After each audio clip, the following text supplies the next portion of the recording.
एक गांव में दो दोस्त रहते थे, पाब्लो और ब्रूनो। वो दोनों काफी ज्यादा हार्ड वर्किंग और स्मार्ट थे। उन दोनों का सिर्फ एक ही सपना था, गांव का सबसे अमीर आदमी बनना। और एक दिन उनको ये मौका मिला।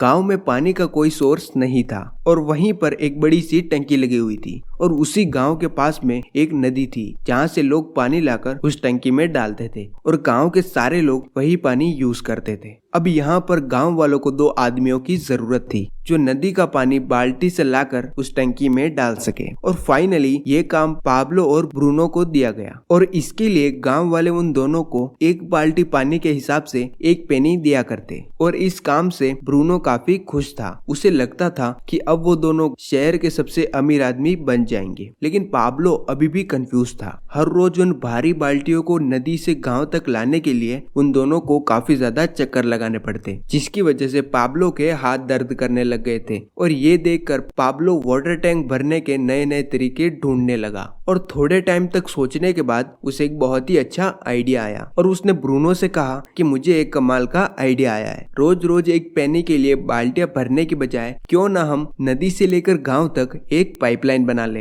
लेकिन जैसे ही ब्रूनो ये सुनता है वो कहता है कि मुझे तुम्हारे आइडिया में कोई भी इंटरेस्ट नहीं है, मैं ऐसे ही खुश हूँ। और यह कहकर ब्रूनो वहां से चला गया और फिर से अपना काम शुरू कर दिया। और इधर पाब्लो ने भी डिसाइड किया कि वह खुद ही अपनी पाइपलाइन बनाएगा और उसने अपना काम शुरू कर दिया। वो आधे दिन तक बाल्टियां भरता और बाकी टाइम में पाइपलाइन बनाता। उसे पता था कि ये काम काफी ज्यादा डिफिकल्ट होगा और इस काम की वजह से वो कम बाल्टियां भर पाएगा, जिसकी वजह से उसकी इनकम भी कम हो जाएगी। लेकिन इन सब के बाद भी सबसे बड़ी प्रॉब्लम ये थी कि उसे ये नहीं पता था कि इसे बनाने में कितना टाइम लगेगा। लेकिन फिर भी उसे अपने सपने पर भरोसा था और वो धीरे धीरे पाइपलाइन बनाता गया। और इसके कुछ टाइम बाद लोग उसका पाब्लो द पाइपलाइन मैन कहकर मजाक उड़ाने लगे, लेकिन फिर भी वो अपने काम में लगा रहा। वहीं दूसरी तरफ ब्रूनो अपनी लाइफ को एंजॉय कर रहा था, जिसकी वजह से लोग उसे मिस्टर ब्रूनो कहकर बुलाने लगे। ब्रूनो जब पार्टीज में एंजॉय करता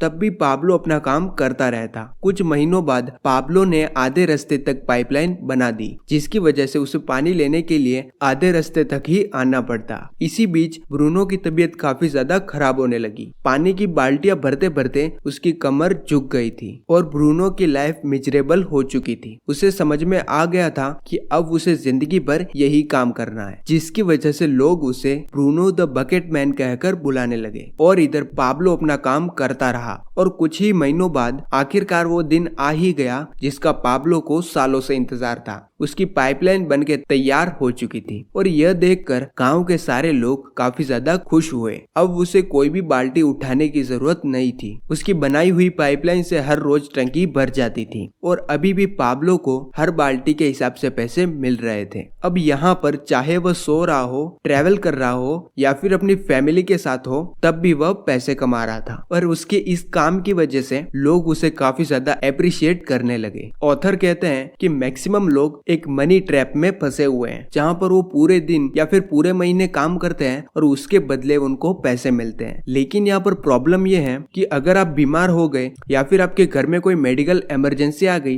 तो उस टाइम पर आप काम पर नहीं जा पाओगे, जिसकी वजह से आपकी इनकम भी नहीं होगी। हमें हमेशा अपने एजुकेशन सिस्टम में यही सिखाया जाता है कि अच्छे से पढ़ाई करो, एक अच्छी सी जॉब लो ताकि तुम एक अच्छी और स्टेबल लाइफ जी पाओ। लेकिन ऑथर कहते हैं कि ये सिक्योर और सेफ जॉब सिर्फ एक इल्यूजन होता है। अब आप सोच रहे होंगे कि जिनकी इनकम ज्यादा होती है वो तो नॉर्मल लोगों से ज्यादा खुश रहते होंगे, लेकिन ये सच नहीं है। जिन लोगों की इनकम ज्यादा होती है साथ ही उनके एक्सपेंसेस भी ज्यादा होते हैं, क्योंकि उनके पास कोई भी फाइनेंशियल नॉलेज नहीं होती है। आपकी इनकम चाहे कितनी भी ज्यादा हो, लेकिन अगर आप अपने पैसों को सेव और इन्वेस्ट नहीं करते हो और अपनी इनकम से भी ज्यादा खर्चे करते हो तो आप हमेशा ब्रूनो द बकेट मैन की तरह ही काम करते रहोगे और हमेशा मनी ट्रैप में फंसे रहोगे। ऑथर कहते हैं कि आप चाहो 5 साल काम करके अपने आने वाले 50 साल को बेहतर कर सकते हो या फिर 5 साल कोई भी काम ना करके अपने आने वाले 50 साल को बर्बाद कर सकते हो। डेरिल स्ट्रॉबेरी जो कि एक सुपरस्टार बेसबॉल प्लेयर थे,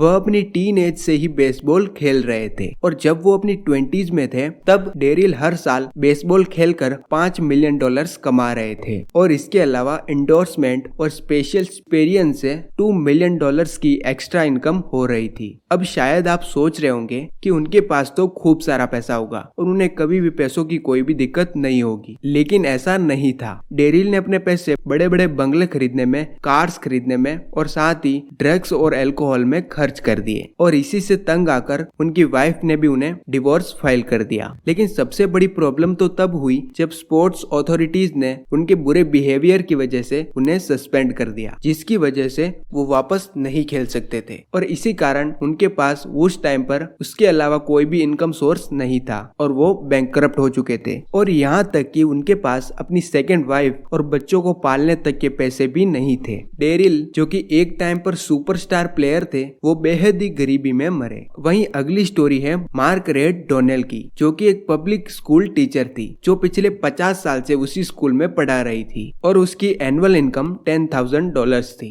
और उसके बाद वो 70 की उम्र में रिटायर हुई और जब उनकी 100 साल के बाद डेथ हुई तब उन्होंने अपनी लास्ट विल पे लिखा कि उनकी नेटवर्थ $2 मिलियन है, जिसे कि वह 10 डिफरेंट चैरिटी में डोनेट करना चाहती है। जी हाँ, आपने बिल्कुल सही सुना, मार्गरेट के पास $2 मिलियन थे। लेकिन अब आप सोच रहे होंगे कि ये चीज कैसे पॉसिबल है, उनके पास इतना पैसा कहाँ से आया? तो इसका सीक्रेट है इन्वेस्टिंग। मार्गरेट अपनी इनकम का 10% स्टॉक्स और बॉन्ड्स में इन्वेस्ट करती थी, जिससे उनका पैसा टाइम के साथ कंपाउंडिंग की वजह से ग्रो होता गया और जब वो मरी तो उनकी नेटवर्थ $2 मिलियन थी। तो ये है पावर ऑफ इन्वेस्टिंग। ये स्टोरी एक लेसन है कि हमारी लाइफ में पैसों को सेव और इन्वेस्ट करना कितना इम्पोर्टेंट है। इसीलिए ऑथर कहते हैं कि पाइपलाइन बनाने के लिए बिल्कुल भी जरूरी नहीं है कि आपकी इनकम बहुत ही ज्यादा हो। आप चाहे कितना भी कमाते हो, अगर आप उसका छोटा सा हिस्सा सेव और इन्वेस्ट करते हो तो आप फाइनेंशियली फ्री बन सकते हो। सो आई होप वीडियो आपको अच्छी लगी होगी। वीडियो अच्छी लगी है तो वीडियो को लाइक, शेयर और चैनल को सब्सक्राइब करें। और अगर आप किसी बुक या टॉपिक के बारे में वीडियो चाहते हैं तो आप मुझे नीचे कमेंट सेक्शन में बता सकते हैं। बाय।